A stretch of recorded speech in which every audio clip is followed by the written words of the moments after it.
and it's just some special comments from Gary McGrath. So Gary, you take it away.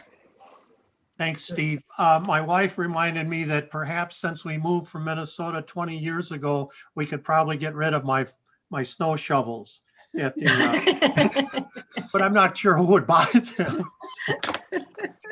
It's been the suns have been a bright spot, but in the last few days of June, it's not been good for the people of Arizona, unless you are very wealthy. I usually breathe a sigh of relief when the Republican-led legislature adjourns, but this year it was particularly heartbreaking. And they may not be done yet.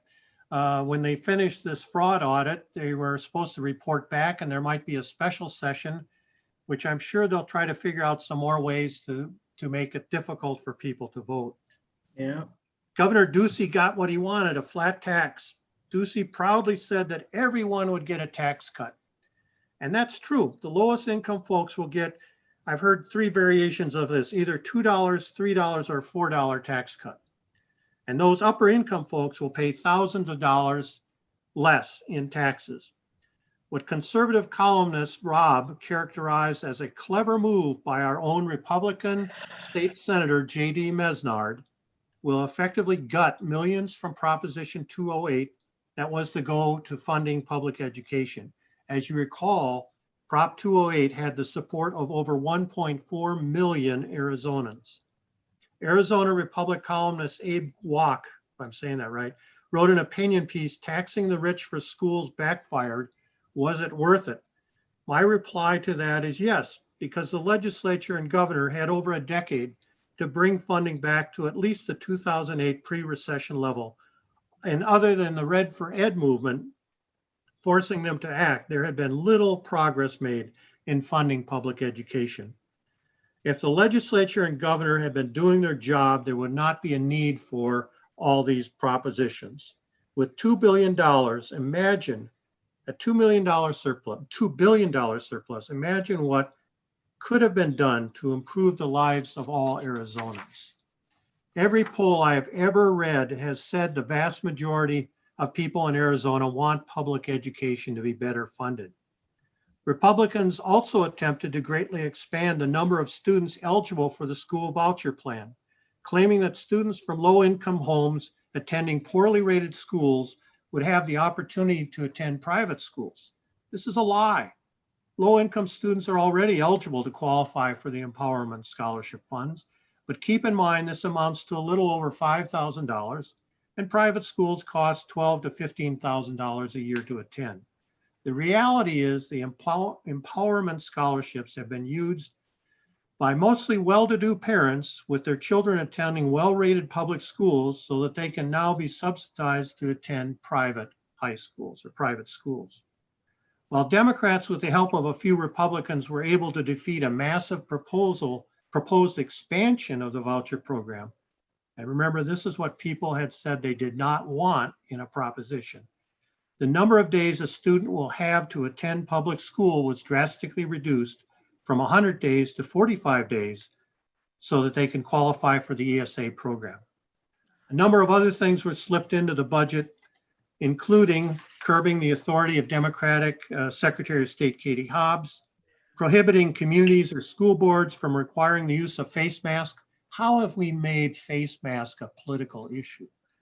And forbidding any requirements that teachers or students be vaccinated, and a ban on the teaching of critical race theory, or really anything that makes students uncomfortable. Heaven forbid that we teach students to be critical thinkers. Keep in mind that now that this $1 billion tax cut is passed, it will take a 2/3 vote of the legislature to overturn. As a former Republican governor, Jan Brewer, said, who had to deal with a drastic drop in revenue, she was opposed to this. And it would be very difficult for the state to respond during the next recession if the flat tax is there. The argument for this massive flat tax is that it will attract all kinds of business to Arizona. What Republicans simply do not understand is you cannot be an economically successful state without a strong public school system. The other disappointing news this past week was the Supreme Court upheld Arizona election laws that prohibit third parties from collecting mail-in ballots and disallow votes cast in the wrong precinct. Republican Arizona Attorney General Mark Brnovich brought the case to the court. The 6 conservative justices voted to uphold the Arizona election law, and the 3 liberal justices opposed the legislation. What I think is particularly disturbing is this sends a clear message to all those other states that have passed laws to make it more difficult to vote, that they will likely be successful if they should be challenged in the courts. We are seeing the impact of Supreme Court decisions with 6 conservative judges. Arizona's like voting by mail, and this kind of legislation serves only one purpose: it's to discourage people from voting. The Republican lack of support for public education and their fear that people will vote represents the tyranny of the minority suppressing the will of the majority. Next year's election is going to be very difficult, and the system is being rigged against us. It is very easy to be discouraged, frustrated, and angry. We all have to decide if we are going to continue to be involved in such a difficult and important election. I know I've been discouraged, frustrated, and angry these last few days. And then I think of people like Carol Moss, who has for years kept working for candidates facing very difficult odds. And I think of Jennifer Pollock, our representative, and all the time and effort she puts in as our state representative. And I tell myself to suck it up and keep fighting. I hope you will too. So please continue to give your time and money to help us fight the good fight. Thanks very much. Well, thank you. Good evening, everybody. My name is Carol Moss. I'm your second vice chair. And as second vice chair, I line up the speakers that I think you will find interesting. And we do have a great lineup tonight. So I hope that you pay attention. And for our speakers, if you are new, we do keep time on our meetings. So Monroe Copeland, wave your hand, Monroe, is our timekeeper. You've all been apprised of how much time you have, and Monroe will give you an indication of how you're doing.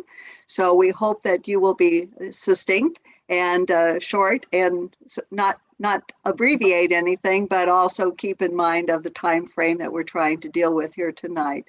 So with that, we're going to introduce our first speaker, and I think it's someone that many of you may have known from the past because she has been elected to her second term in 2018, where she is serving with 5 other Democrats, I'd like to say. That is a board that we have turned around, and that is the Central Arizona Project, who deals with water. And obviously, as we continue to break records this summer, I thought you guys would like to know a little bit more about the situation that we have here with water. And I know this is a subject matter expert. So with that, I'd like to introduce to you Heather Macre. Heather, it's all yours. Hi, everyone. First of all, can you guys see my slides? Yep. Awesome. Thank you, guys. So thank you so much for having me. I'm Heather Macre. I am a member of the Central Arizona Water Conservation District Board, which is the board that oversees the CAP canal system. So we're going to talk a little bit about that tonight, as well as our water system. So I'm going to skip through this first part fairly quickly because the CAP facts and figures are interesting, but I know that's not really what we're all here about. You guys want to hear about the drought and a lot of stuff that's been in the media recently. So we'll get through this to give you some context. So the Central Arizona Project, what is it that my board oversees? We are a 15-member board. We represent 3 different counties, and those are our 3 county service areas. I am a Maricopa County member. I was initially elected in 2012, and I have served since that time. And this is a board, as Carol mentioned, that has been turned around. When I ran, the board was very much dominated by the Tea Party because we have a very small amount of taxing authority. We can tax about 10 cents per $1,000 of value in your home if you live in our district. In other words, if you live in one of the 3 counties, Pima, Pinal, or Maricopa County. The board had come to be dominated, frankly, by the Tea Party because they saw it as a way to cut taxes. And unfortunately, we actually had suffered a canal breach during that time due to lack of maintenance. And losing water is not something that we should do here in Arizona. But I'm proud to say that we've turned this around, and there's a lot of innovative policies we're going to talk about tonight that I don't think would have been possible without the support of people like you guys in LD 17. So the Central Arizona Project is a 336-mile aqueduct that stretches from Lake Havasu to Tucson. We are moving Colorado River water into central and southern Arizona. Our intake is off of Lake Havasu. Our system includes 14 pumping plants that lift the water nearly 3,000 feet. We have 10 siphons and 4 tunnels. Lake Pleasant, the new Waddell Dam, and the Waddell Pump Generating Station are all parts of the system. We deliver more than 500 billion gallons of water annually. Now, typically, I'm going to use the term acre foot. We deliver 1.5 million acre feet of water annually. An acre foot, just to give you some context, is enough water to cover a football field with 1 foot depth. So it's 500 billion gallons or 1.5 million acre feet. Deliveries began in 1985 here in Maricopa County, and construction was completed in 1993 with our terminus, which is just south of Tucson. Our service area encompasses 3 counties, Pinal, Pima, and Maricopa, about 24,000 square miles in a very arid region. We get less than 8 inches of annual rainfall, and that actually has been declining. With climate change, we're getting hotter and drier. We serve 5 million people, or about 80% of Arizona's population. This includes 350,000 acres of irrigated agriculture and 11 tribes. The tribal piece is really interesting.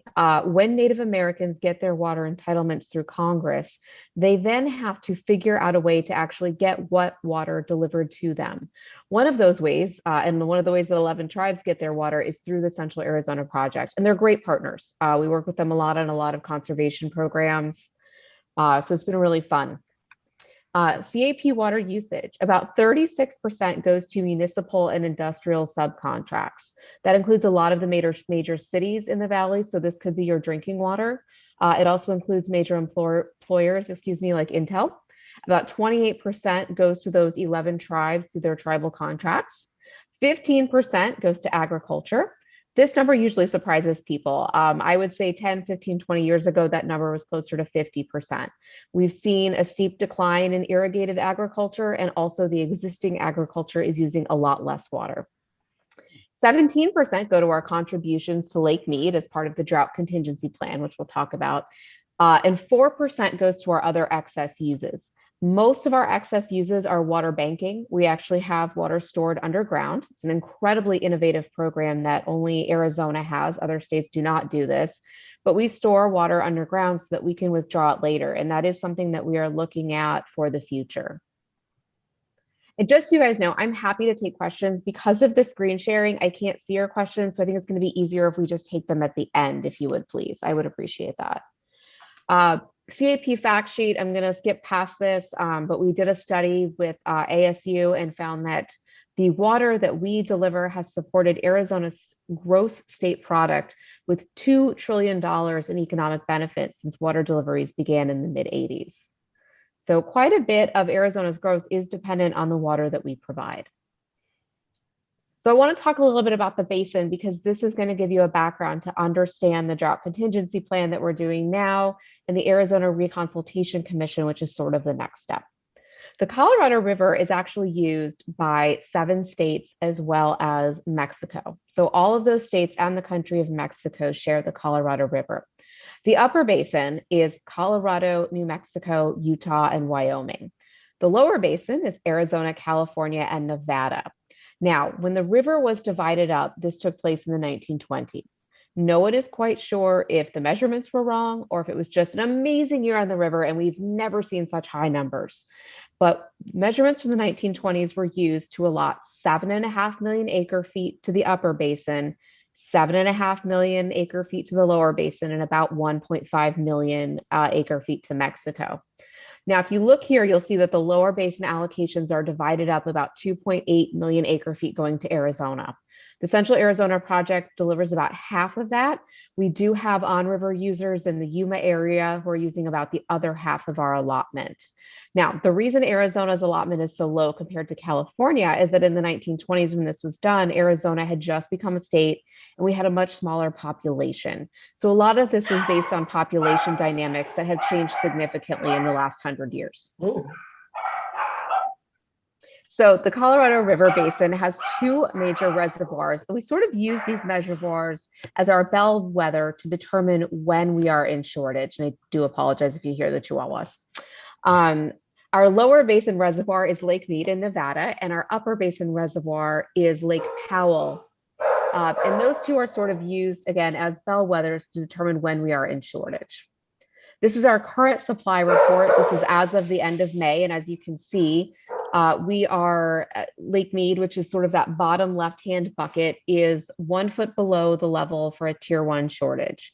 As of this morning, it's about 6 feet below the level for a tier 1 shortage. I checked that before I signed on here. So we will be in a tier 1 shortage next year. So let's talk a little bit about what that means.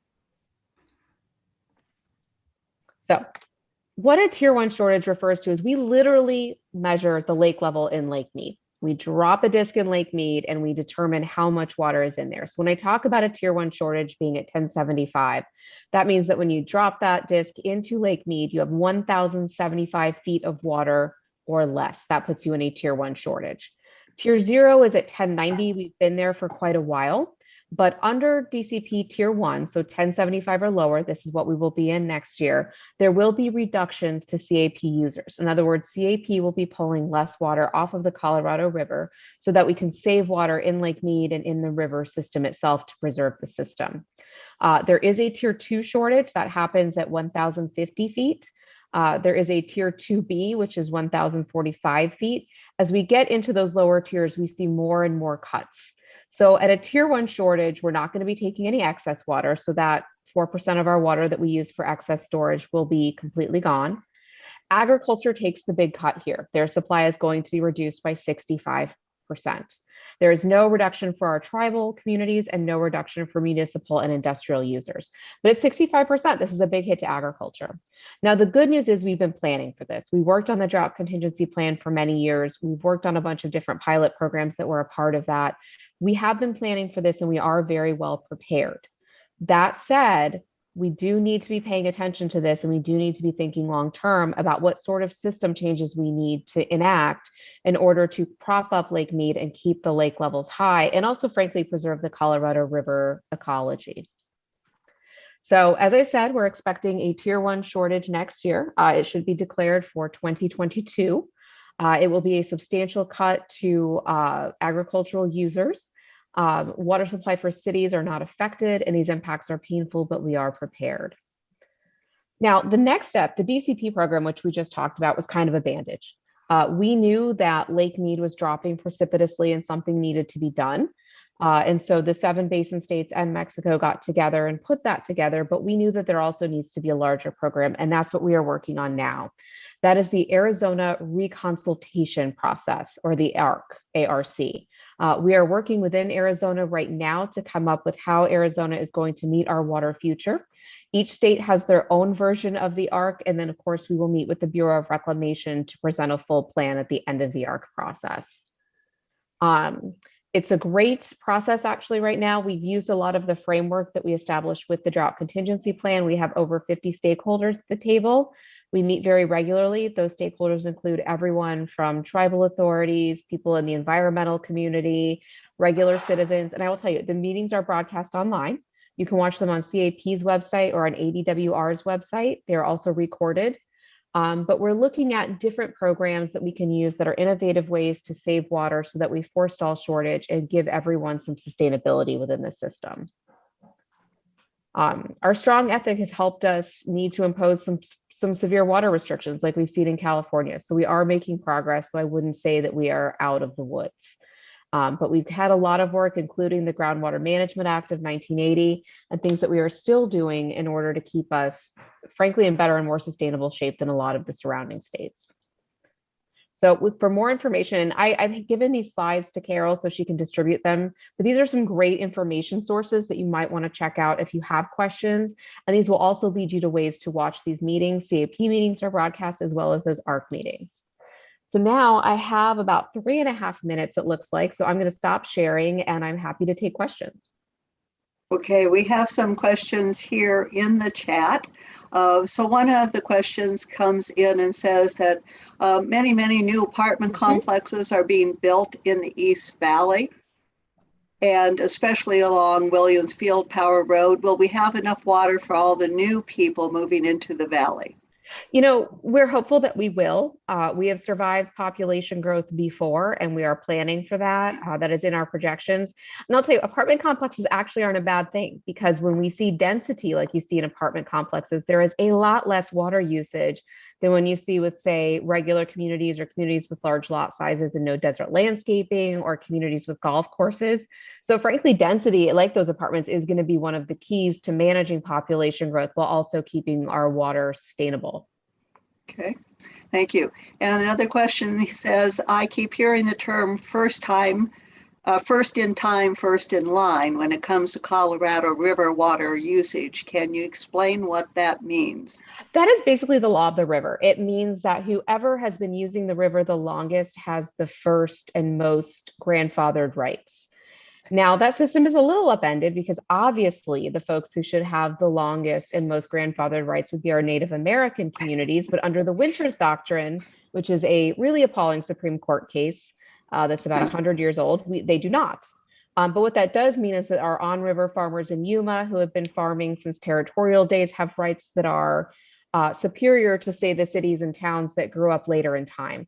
So unless you're a Native American who actually does have superior rights that should be the oldest, you actually will have grandfathered rights. And so typically when we see cuts in the system, the cuts go to people with the more junior priorities or the more junior rights. Now, that's a lot of what we're doing in terms of both DCP and the ARC process, is to rebalance that. Because we cannot simply just give priority to a farm or a collective because it's been there longer, when we have major metropolitan areas that are also dependent.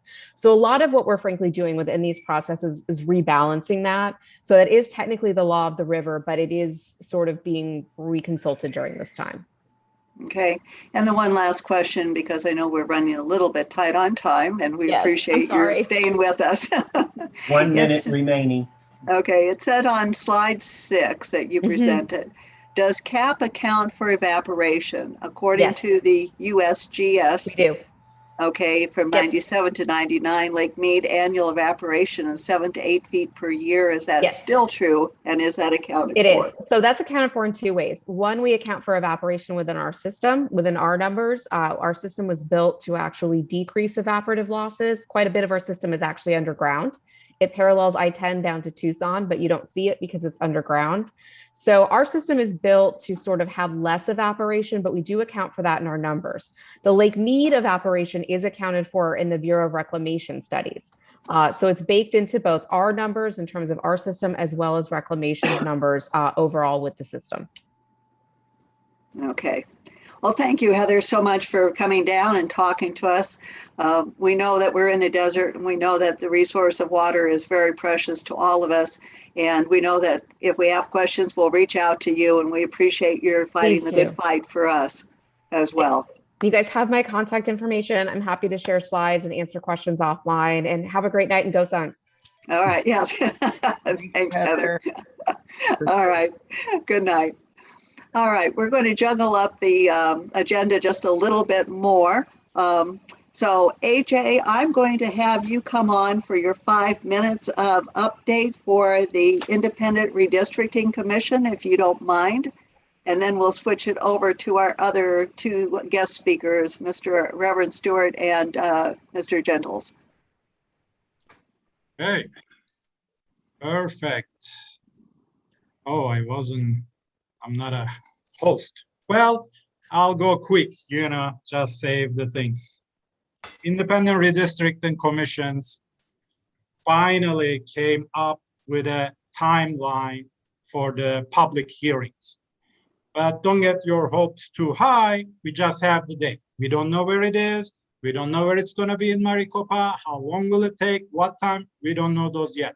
But just to let you know, this one will be on July 22nd in Maricopa, either East, West, or Central, July 24th and July 25th as well. And during this, so this is pretty much, this could be my update for you guys, but this is so short. I'm gonna give you 2 more things to look into it, 3 more things.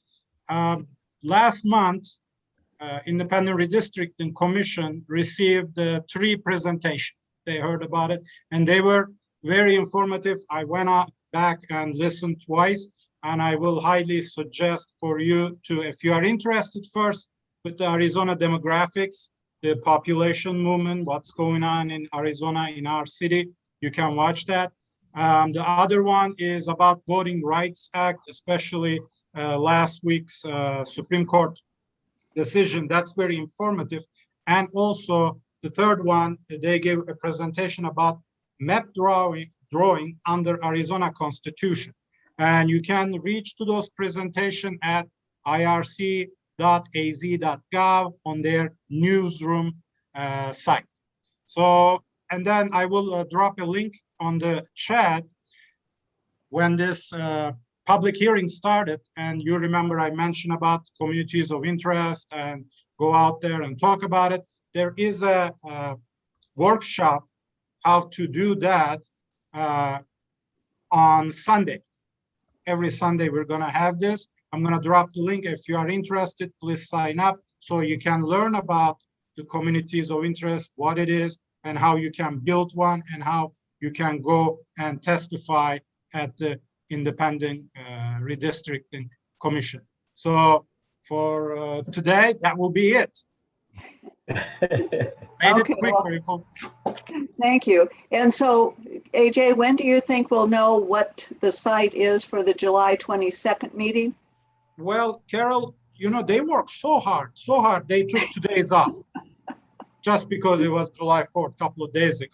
So we are expecting to have, actually, on a serious note, next week, July 13th meeting. They're going to tell us the date, the time and the place for Maricopa meeting. And that will be the first one they're going to do. Their goal is in 18 days, 15 meetings covering about 30 places. They're going to have satellite meeting places as well. Okay, good. We will post that, I'm sure, when we know that information on our website. So anybody who is interested, and it's very crucial because I remember when we were doing this in 2010, it was important for the public to come and talk about what they wanted in their district, and making sure that we don't have district lines that go down the middle of, Chandler Boulevard, dividing things out, or northern part of the district being locked into weird lines. So, this is important. Please get to the website to find out when those meetings are going to be. That's your only chance of making sure that you get input into what they're going to do. So, all right. So now we're going to introduce you to two people that I thought you would be very interested to meet. They are heading up for the Maricopa Democratic Party, the Black Engagement Committee. And this is a committee that is designed to make outreach into our community. So we don't just talk, we actually walk, and we make sure that we're incorporating all voters. And we have tonight with us Mr. Karl Gentles and the Reverend Warren Stewart Jr., who will be our co-chair of this committee. And they're going to bring us up to date on what they've been doing as the co-chairs and how the MCDP, which you're all aware of, is making this outreach, and also to let you know that if you are interested in this committee, I'm sure they're going to say they're more than welcome to have your participation. So with that, I turn it over to Mr. Gentles and Mr. Stewart, whoever wants to speak. And again, you have 15 minutes. Monroe will keep time. And for our people in the audience, if you'll put your questions into the chat, then we'll ask them at the end. Thank you. Gentlemen, all yours. Thank you so much for having us on. My name is Warren Stewart Jr. I am the co-chair with Karl Gentles. I'm a native of Phoenix and influencer, pastor, and activist. And so that's other things that I do. And I'm the son of Dr. Warren H. Stewart Sr., who is the pastor of First Institutional Baptist Church and helped get the King holiday a paid state holiday. And so I grew up in the fight, fighting for the King holiday and marching with my dad. So I did try to run from politics, but politics ran into me. And so now I'm very involved, and I'm thankful to be working alongside just a well-versed human being and an awesome friend, Karl Gentles. And if you don't know, Redeem Robinson, he's an elected school official on the Balls District. He started the Black Engagement Committee in 2019, I believe. And Dr. Judy Green and Garrett McFadden took it over after him, and then they passed the baton to us. So here we are, and we like to say, as the Suns are playing, and we like to say that we are the Devin Booker and the Chris Paul of MCDP. So, and I'm Devin Booker. I guess my hair is closest to him.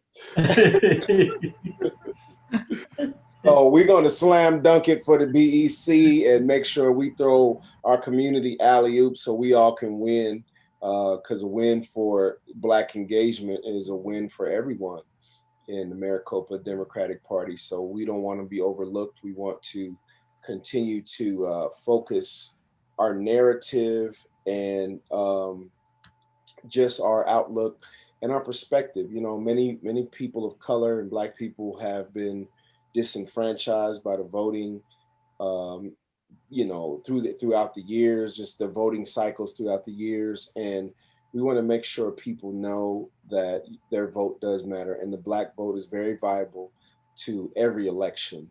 And so that's why we need people to become PCs, and that's what we're looking for. That's our goal. And then Karl will show the PowerPoint and get us started. I don't see him, but we do have just cut me off, Karl, if you're on. I'm here. Oh, okay, there you go. Cool. So we do have strategy for what we want to do as the Black Engagement Committee. And you know, we started, we had our first phone bank a few months ago. It was very successful, and we have a lot of good plans for the upcoming future. So I do want to toss it to Karl Gentles, and he can fill it in, and then we can have some time for comments and questions. Thank you, Warren. And thank you to Carol for your gracious invitation, to Monroe Copeland, who is our designated liaison, whether he likes it or knows it or not, to LD17. We really appreciate you, my friend, and I promise you it's about to pick up from here. So we're just very excited to be here. And I'll just say that the only reason I'm called the Chris Paul of this team is because I'm the older one of the two. So that tells you I do have a jump shot too, by the way. But I'm happy to serve as Chris Paul for the Black Engagement Committee. We're really doing a lot of great work, guys. And I see several friends on here tonight. Laura Terich has been with us from the very beginning. Laura, I see Steve here. Steve, thank you. I see you shaking your head. Good to see you, my friend. There are so many others on here that have been very welcoming to us. I see Matt Orlando. Matt, it's good to hear you. I'm going to stay on to listen to you. Matt and I had a chance to interact when I was working on the campaign that he beat for city council out in Chandler. But Matt, you're a great council member, and what a fantastic job you're doing out there. So keep up the great work. I'll tell Mr. Crawford that I ran across your path again here. So we do have a lot of friends here, so thank you. And I know the Suns are playing, and we all want to get to it, right, Trevor? Trevor's saying, man, pick this thing up because the Suns are playing, so let's get going. So let us just run through a couple of things with you right now. And again, what we're trying to do across Maricopa County as a Black Engagement Committee is to build relationships and provide information that you all can use that will help turn out the African American vote, that will strengthen this party, build this party, and keep this. I'm afraid to say keep Maricopa blue. Why don't we say we will deepen the blue in Maricopa County, because it is a tenuous position we are in Maricopa County. And I know all too well, I ran for Congress in 2020 in in Congressional District 6, and I saw it firsthand. I know there's a lot more work to do. And while I didn't prevail, the people at the top of the ticket prevailed, and it's because of all the hard work of all the LDs, all the people involved, even the people that ran and lost, like myself. And so we just want to keep building this party, and that's what the Black Engagement Committee is all about. And so I want to share some information with you. I want to share some actual data with you that's going to help inform how we interact and work with LD 17. And Monroe, I haven't even shared that with you yet because we literally just got it a few days ago, and we're still sifting through and making sure we have the right numbers. But what I present to you are broad numbers. We're going to refine them a little bit further, but this will tell you kind of the value that we hope to bring to each LD. And we'll start with the discussion with LD 17. So if I could, I'd like to share my screen if I could. Am I good to go? I am good to go. Wow. Carol, can you see that all right? Got it.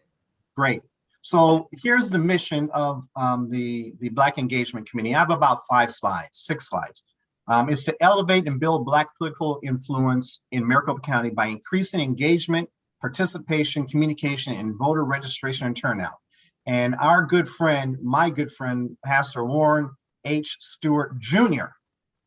said, we are going from the streets to the seats, from protest to power. And of course, he's a reverend, so he can deliver that line a lot better than I can. But his point is that we've been out in these streets protesting, marching. It's time to turn that protest into some power, into some political power, because that's the way we get things done. The protests elevate the visual, the vision, and the interest in the issue. The real power and movement and change happens when we get involved like we are here in the Black Engagement Committee in Maricopa County. So that's the foundation of what we're doing. We have really 5 priorities. One is, as we talked about, Warren mentioned, is to build precinct committee members. Now I'm going to take you through some quick numbers to show you how many African-American PCs we, based on the population in LD, what that translates into African-American PCs. And that is our goal on what we want to work with you guys to help recruit. Voter engagement is a very big issue. We obviously have seen what has happened over the last several months. We saw what happened in the last election. We had some great turnout, African-American turnout. We need to turn out more. We want to get that number over 70%. We hovered somewhere around 60% in African-American voter turnout this last election. We want it to be 70% plus every single election, and we want that to be 70% in every single precinct. I know that's ambitious, but we'll start with getting our African-American voters engaged to come out and vote, and not only coming out and vote in the election cycles, but we want to engage African-American voters, help identify where these African-American voters are by precinct, and get out and engage them well ahead of time. Because the last thing I can speak about this directly, and we've talked about this in the Black Engagement Committee, the last thing an African-American voter wants to see is a candidate 2 weeks out from the election, and that's the first contact they've had with them. Probably not going to work out very well for you. So we want to help you engage the African-American voters throughout the voting cycle, not just 2 weeks or 3 weeks or 3 months before a cycle. We want to engage voters for the 2-year cycles and beyond.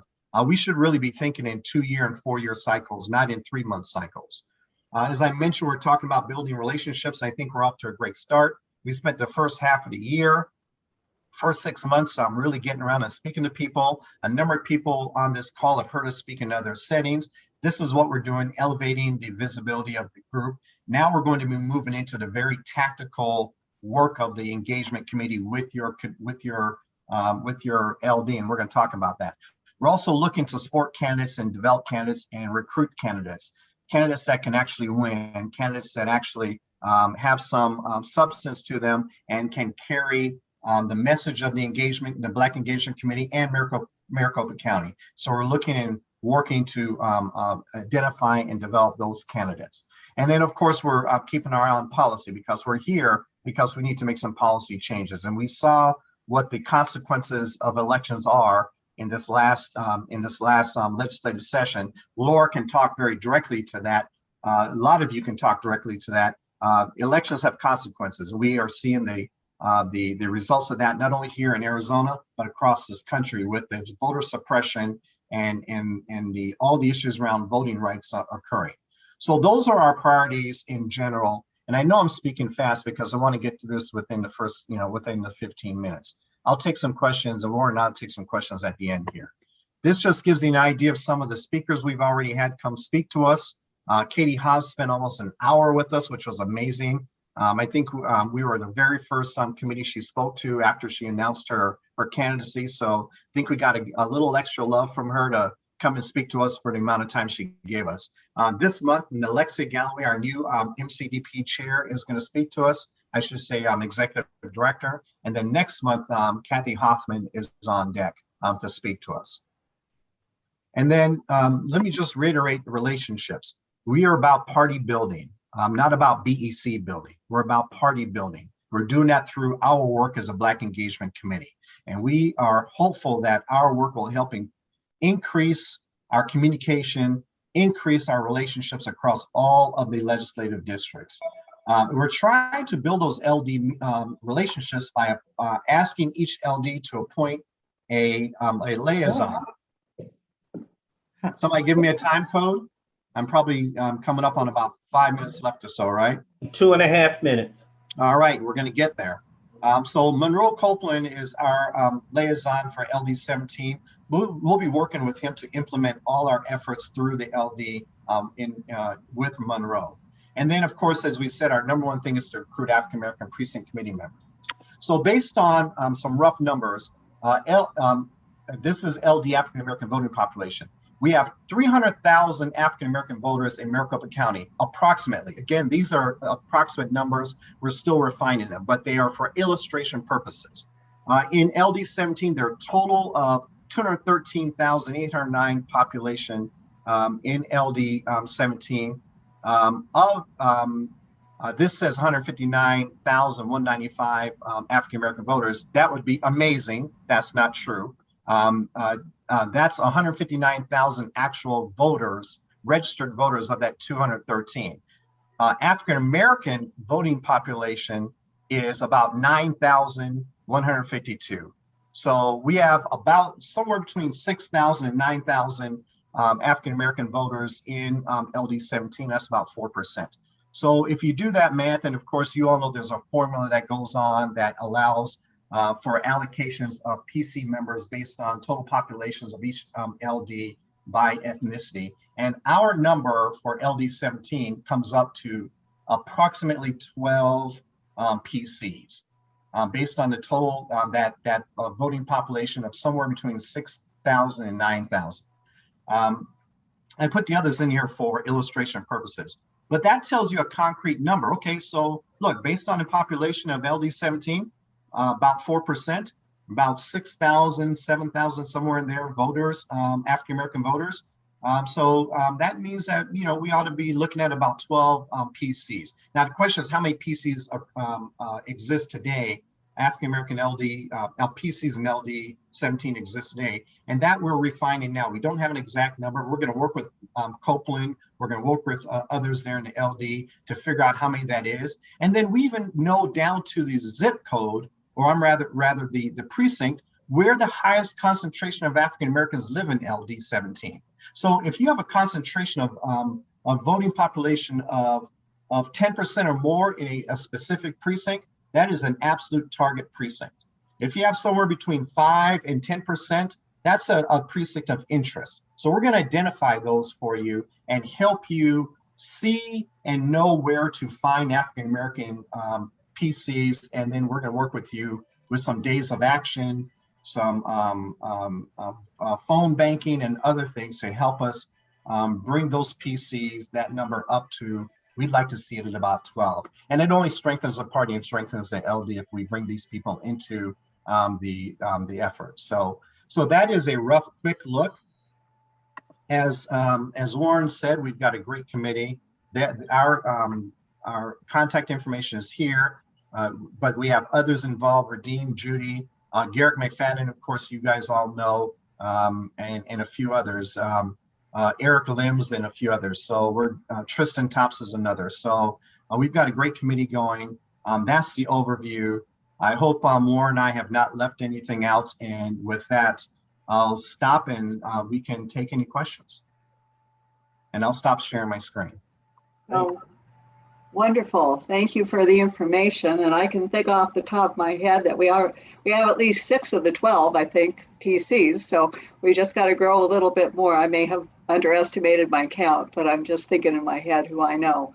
So yeah, that's great. That's great. And again, that's what we want to do is work with you, bring that number up, get the African-American population at 6,000 voting population in your LD. We want to get that. We want to get them as active as possible.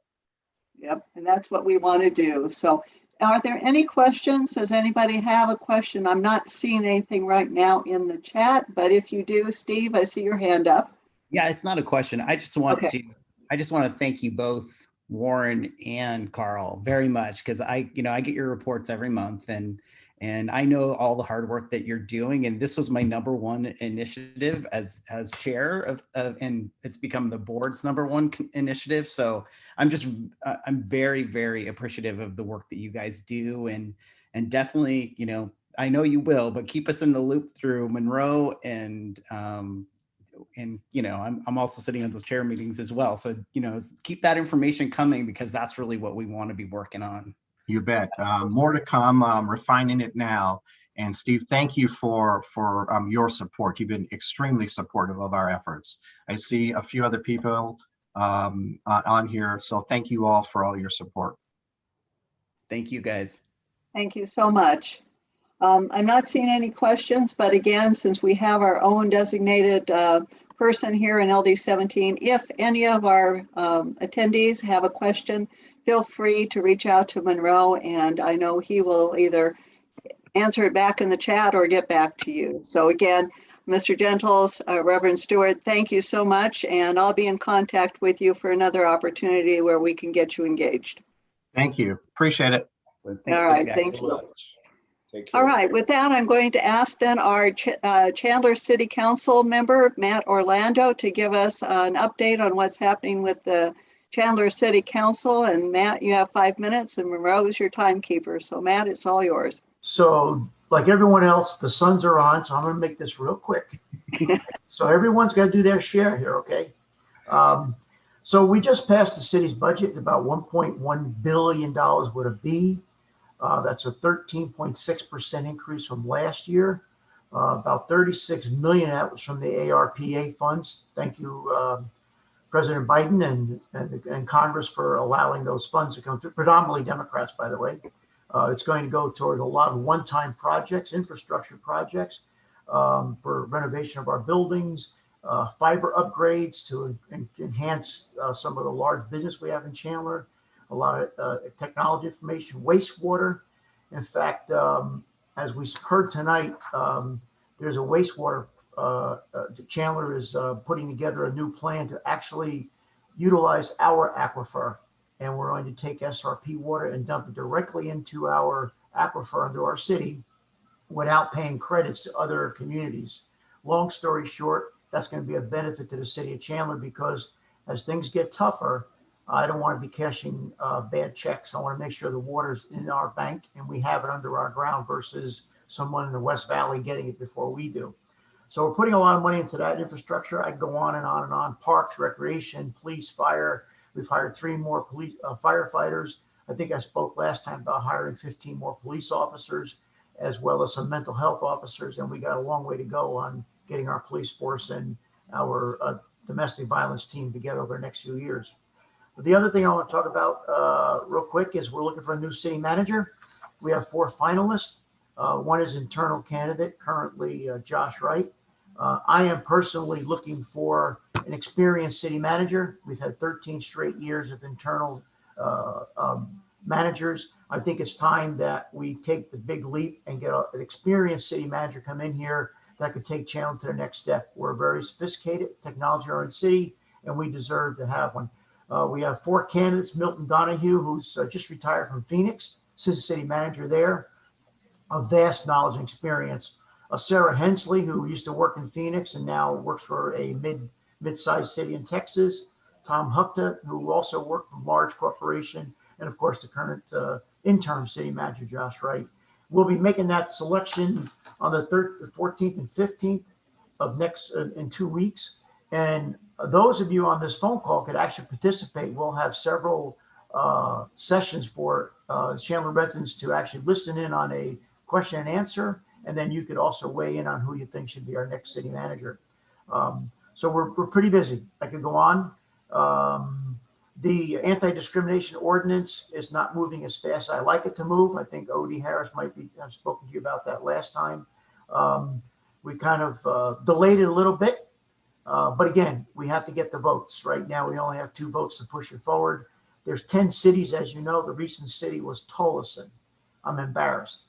Tolleson, Scottsdale, Mesa, Winslow, all Glendale, all passed a non-discriminatory ordinance, and Chandler's still not there yet. So it'll take some time, take some education, some patience, but we're determined to get us there. With that, I'm going to turn back my 3 minutes. Okay. Matt, just a quick question. I know that we've been asked to write and contact the Chandler City Council in regards to the non-discrimination ordinance. Is that having any effect? Do we need to get more people doing that? Yeah. What can we do to support this? As I mentioned last time, and maybe Councilmember Harris did, we are getting a huge pushback from religious organizations. I don't even want to begin to tell you some of the scathing, horrific emails we're getting about transgenders, LGBTQT. It's horrible, folks. I grew up in Newark, New Jersey. I've seen some pretty horrible things in my life, but this is ridiculous. We need to fight it. We need to have you go out there. It's very simple. Mayor, City Council at chandleraz.gov, and please start in phone calls. You could call the 782-2200, but we have to start getting back into getting this turned right side, I should say. Now we are doing, we've hired a consultant over the next couple of months. We'll be doing some surveys and polling to help give us more data on where Chandler as a community stands and not just a specific segment of the city. So that's the good news there. So look forward, and we'll be talking more about it as we go along the next couple of months. Okay, so if we have been delaying any contact with the Chandler City Council, get off your butts and start getting those emails or letters in, correct? Exactly, guys. This is our core values. I mean, Yep. Equity, diversity, and inclusiveness is core value. I mean, the Chamber of Commerce is supporting 100% because they understand the employers of our community are relying on a community to express those core values. Okay. Well, everybody, you've got an assignment if you choose to fulfill it, because this is important. And if you live in the city of Chandler, it's going to have an impact when everybody else around us has a non-discrimination ordinance and we don't. So please do that. Thank you, Matt. All right, EJ, I'm going to give you a real quick minute or two to talk about your campaign. Our representative, Jennifer Pollock, is not able to be with us tonight. She is taking some well-deserved time off, but that doesn't mean the campaigns aren't working. And AJ's campaign for the AZ Senate from LD17 is working hard. AJ? Thank you, Carol. And dear LD17 Democrats, it's great to be here with you all tonight. Tonight, that hopefully that our Phoenix Suns will take their first step towards the championship. My name is Ajlan Kurdoglu. You can call me AJ, and I'm running to be your next state senator. New faces here for those of you that I haven't had a pleasure to meet yet. I moved to Arizona after college, got my master's degree here. Then I started my own business. I'm in retail. I own a home decor and furniture store, serving so many years in East Valley to our community. Basically, LD17 is where I live, where I built my business, and where I serve my community.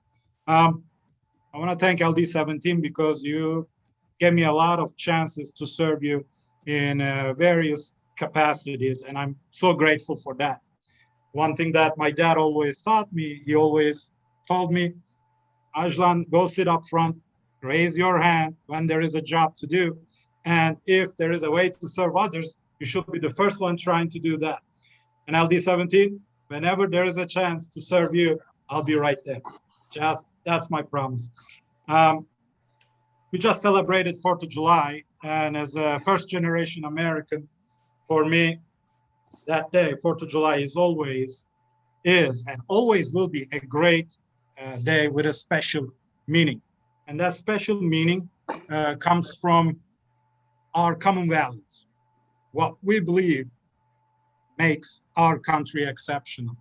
And we believe in expressing ourselves freely everywhere, including the ballot box. We all want to have a house where we can raise our family and live in our neighborhoods in harmony. We aspire to build businesses and create jobs independently in our communities. And these are the reasons why I am running. I'm going to further these issues, and I'm going to give you a voice at the Arizona State Legislature.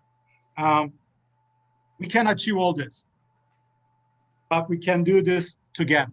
So please support your LD17 team, support your representative Jennifer Pollock so that she can protect her seat, and support me to flip this Arizona State Senate seat. Together, I 100% believe that we can do it. And our campaign is already underway. Our first community outreach letter writing campaign was successful. We just finished that. I would like to ask you, please contribute. The link is in the chat. $17 for the team 17, which will benefit both of us because we will need that funds. We are getting ready to canvas. We need our literatures to go out. You might have seen it. July 24th will be our first in-person canvas. It's going to be nice and easy, a short one, so that we can get our rhythm back. It's been more than a year that we didn't do that. So I will appreciate your support. Please join us on that canvas so that we can go out and tell our neighbors that LD17 is here. Team 17 is ready and is promising a better and a more positive alternative to our neighbors. Thank you. My name is Ajlan Kurdoglu, and with your support, I'll be your next state senator, and go Suns. Thank you so much for everybody that attended, especially the people that are new and have not been here before. Thank you so much for joining. We really do appreciate that. And can I get a motion to adjourn? AJ, I see your hands, and I see Gary. So we will note that in the notes. All in favor? Aye. Aye. Aye. I didn't call for a vote for the last ones. Carol, you Aye. have to remind me. We're doing good. Okay, so thank you everyone, and have a good evening, and go watch those Suns. That's where I'm going right this second. All right. Bye.